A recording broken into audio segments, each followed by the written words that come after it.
Vamos continuar nesse assunto e seguir com o destaque internacional da nossa correspondente, colega, apresentadora do Jornal Gente, Sônia Blota, que está em Paris e tem mais informações sobre essa polêmica toda. Sônia, bom dia para você.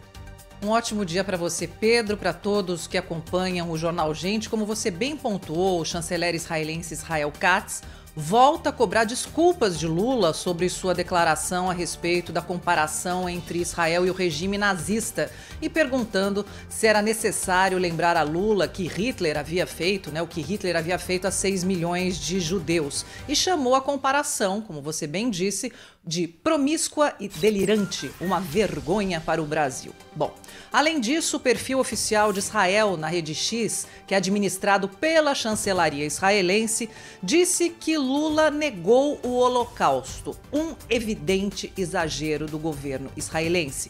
Apesar de suas falas sobre a atitude de Israel, o presidente Lula nunca negou o Holocausto e não pode ser chamado de antissemita. Ele tem posições pró-Estado palestino, mas também aceita o Estado de Israel. O chanceler Mauro Vieira respondeu duramente a novas críticas publicadas por Israel e chamou de inaceitáveis na forma e mentirosas no conteúdo. O premier Benjamin Netanyahu, ele está em busca de popularidade e apoio, e ele se aproveita nesse momento da fala de Lula. Em meio a essa crise diplomática, o Brasil foi ao Tribunal de Haia e criticou Israel pela anexação ilegal e inaceitável de territórios palestinos. A audiência na Corte Internacional de Justiça se reuniu para analisar um processo anterior à Guerra de Gaza, que seria sobre o conflito israelense-palestino, em especial a expansão de acampamentos de Israel na Cisjordânia. Segundo a delegação brasileira, as ocupações podem ser comparadas a uma anexação ilegal e pede à comunidade internacional a não normalizar essa situação. Hoje em Brasília, o presidente Lula, nós vamos falar daqui a pouquinho ainda nessa edição do Jornal Gente, o presidente Lula se reúne com o secretário de Estado americano Antony Blinken. E um dos temas em pauta será justamente a guerra entre Israel e o Hamas.